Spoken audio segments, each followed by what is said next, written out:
جو اپنے زبان کے چسکے کو فاسٹ فوڈ سے پورا کرتی. تو وہ کیا کہتا ہے؟ وہ کہتا ہے کہ اگر مسلسل کوئی حاملہ عورت 7 مہینے مسلسل اگر کوئی عورت اگر کوک کا یا کوک میں نے لے لیا ڈرنک کا کوئی بھی کولڈ ڈرنک اگر مسلسل یوز کرتی ہے اس کا بچہ اپاہج پیدا ہوگا, یا وہ نبینا ہوگا, یا اس کی باڈی کا سسٹم جو ہے وہ لیور کا ہیپاٹائٹس کا پیشنٹ ہوگا وہ, یا پھر اس کو گڑبڑ ضرور ہوگی. تو میں خاص طور پر بیٹیوں کو یہ کہتا ہوں, میں نے سوال کیا تو 70% بچیوں نے ہاتھ کھڑے کیے ہمارا دل نہیں کرتا کھانا کھانے کو. ہم کھاتی نہیں ہے اس لیے نہیں کھاتی ہیں کہ کہیں ہم موٹی نہ ہو جائیں, سمارٹ رہنے کے لیے. ان کو یہ نہیں پتا بیٹیوں کو کیسی بھولی بھالی بیٹیاں ہیں, وہ یہ کہتی ہیں کہ کھانا نہ کھانے سے بندہ پتلا ہوتا ہے موٹا نہیں ہوتا. ان کو یہ نہیں پتا جب کھانا نہیں کھائیں گے خون کی کمی آئے گی, خون کی کمی آئے گی تو مرض بڑھتا گیا, جو دوا کی کمی آئے گی تو خود بخود ہی جسم پھول جانا ہے.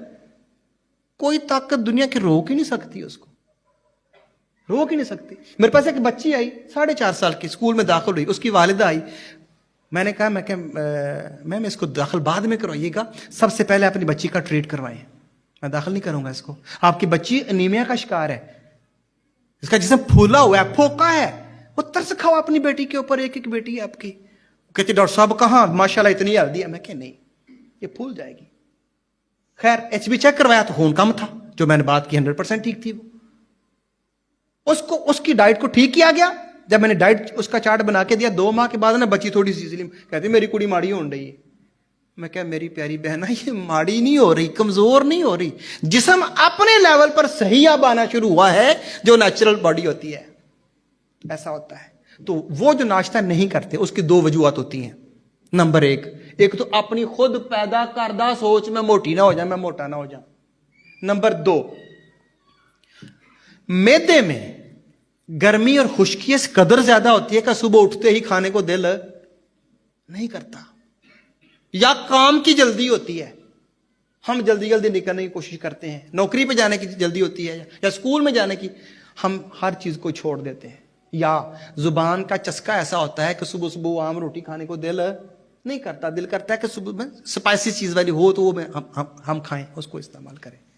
تو جتنے یہ بچے باہر سے گندی چیزیں کھاتے ہیں جو کہ سپائسز سے بھری ہوتی ہیں, گندی سے مراد ٹاکسک سپائسز سے بھری ہوتی ہیں, وہ ان کے اندر کے معدے کی کیفیت کو خشکی کی طرف اور گرمی کی طرف مائل کر دیتی ہیں. اچھا معدے میں جتنی گرمی خشکی ہوگی طلب بھوک کی آپ کی ختم ہو جائے گی.